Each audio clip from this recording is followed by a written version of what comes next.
Hi, ich bin Samuel, studiere im 6. Semester Elektro- und Informationstechnik am KIT und habe die letzten 2 Jahre bei der Hochschulgruppe Linkit das Projekt Smart Robotics geleitet.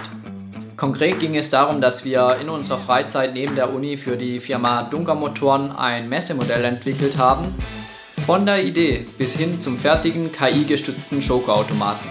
Aber seht selbst, was wir gemeinsam auf die Beine gestellt haben.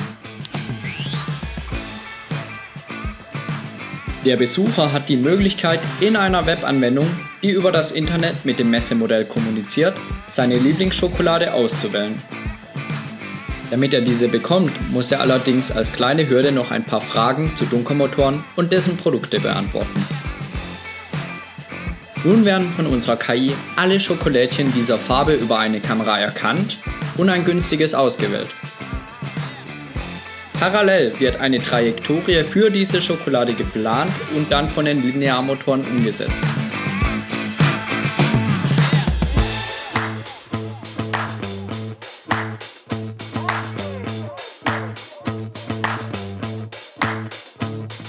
Das Messemodell ist in der Lage, sich bei Nichtbenutzung mit verschiedenen Kombinationen von Pick-and-Place-Anwendungen selbst zu beschäftigen.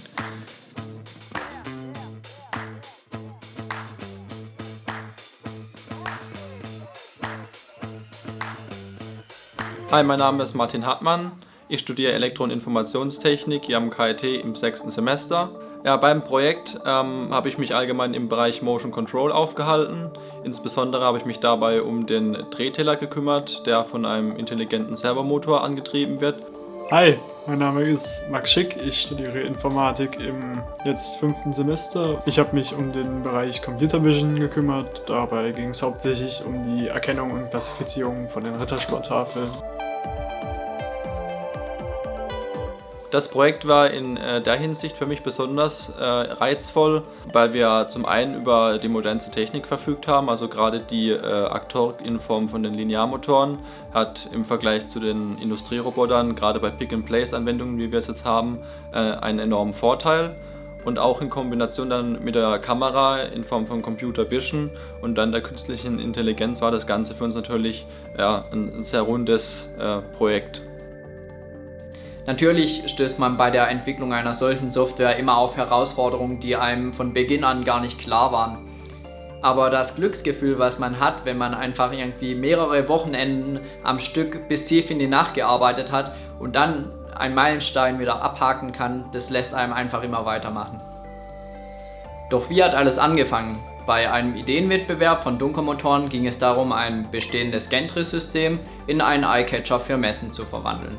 Für uns hat sich dann die Idee herauskristallisiert, wir wollen willkürlich bewegte Rittersport-Schokolädchen aus der Bewegung heraus greifen und diese an den Messebesucher aushändigen. Ja, als die Idee dann gut ankam, wurde das Ganze konkretisiert. Das heißt, in der Hochschulgruppe wurde ein Team zusammengestellt von Studenten mit unterschiedlichen Backgrounds, Maschinenbau, Informatik und Elektrotechnik. Das Ding ist, von uns wusste noch keiner, wie man ein solches Messemodell überhaupt entwickelt. Ja, und dann hieß es, sich in die ganzen Themen einzuarbeiten. Das heißt konkret, sich mit tausenden Seiten von Handbüchern rumzuschlagen.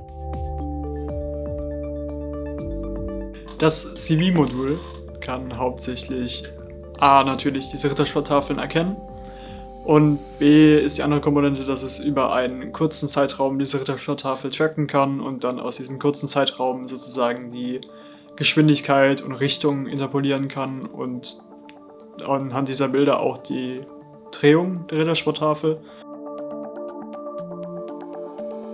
Angefangen hat es erstmal, dass wir die Kamera genommen haben und die über ein paar Rittersporttafeln hin und her geschwenkt haben und da erstmal ein bisschen rumprobiert haben, was man überhaupt machen kann. Als wir dann schließlich eher zu dem Beschluss gekommen sind, dass wir eben einen KI-Ansatz im Sinne von einer Hair Cascade verwenden, haben wir eben angefangen, große Bildmengen aufzunehmen von diesem Teller, wie er sich rotiert mit verschiedenen Rittersporttafeln. Das heißt, wir haben sehr viele Bilder davon gesammelt.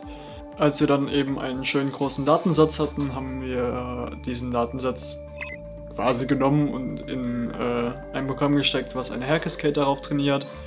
Das hat dann ein paar Tage gedauert am Stück, aber am Ende kam ja was ganz Akzeptables bei rum.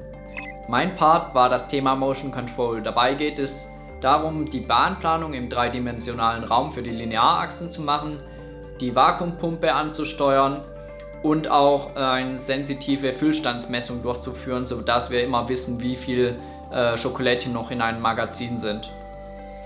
Ja, ein weiteres Thema war natürlich das Backend für das Messemodell, sodass wir eine REST-API haben, welche wir über das Internet dann ansprechen können, um entweder ein Schokolädchen anzufordern oder auch um verschiedenste Informationen über den aktuellen Status des Messemodells zu bekommen.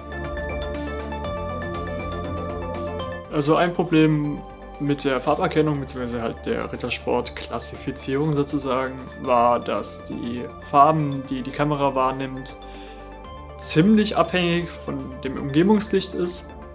Das heißt, hat man den Roboter quasi irgendwo hinbewegt, hätte man das Ding komplett neu kalibrieren müssen. Das haben wir automatisiert, nämlich Gott sei Dank wissen wir, wo beim Roboter im Register die ganzen Tafeln liegen. Das heißt, der Roboter kann sich diese Tafel einfach rausnehmen, kann sie sich auf eine feste Position von seinem Teller legen. Die Software erkennt dann die Rittersporttafel und nimmt sich dann eben den Durchschnitt der Farbe. Dadurch kann sich das Gantry sozusagen selber kalibrieren vor dem Einsatz und es ist kein Einfluss mehr von außen nötig, damit das Ding einsatzbereit ist. Ja, ich bin bei dem Projekt auch ein paar Mal an den Punkt gekommen, dass ich ein Problem hatte, was ich anfangs gar nicht auf dem Schirm hatte.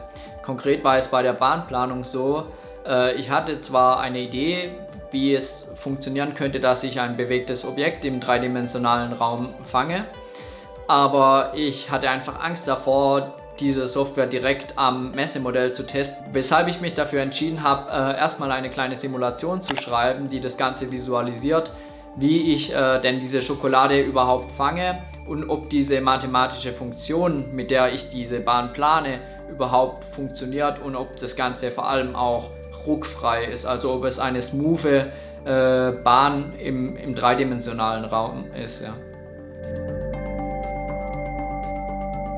In dem Projekt bisher habe ich jetzt so erstmalig die Erfahrung gemacht, wie man im Team an Softwareprojekten arbeitet. Also auch gerade dieses parallele Arbeiten an einem Modul war für mich eine neue Erfahrung und jetzt auch fachspezifisch. Bisher habe ich einige Vorkenntnisse gehabt in C++ und auch in ROS.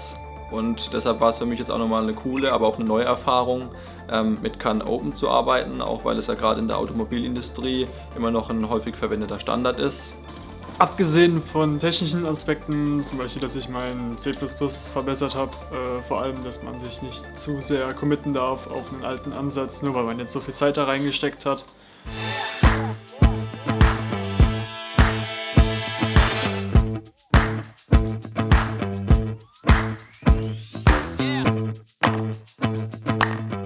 Ja, zum Schluss möchte ich noch ein paar Dankesworte loswerden. Besonders großen Dank an natürlich Firma Dunker Motoren, die das Ganze überhaupt ermöglicht haben. Und zu guter Letzt an das Institut IMI am KIT, bei denen wir die ganzen Räumlichkeiten nutzen durften während der Projektzeit.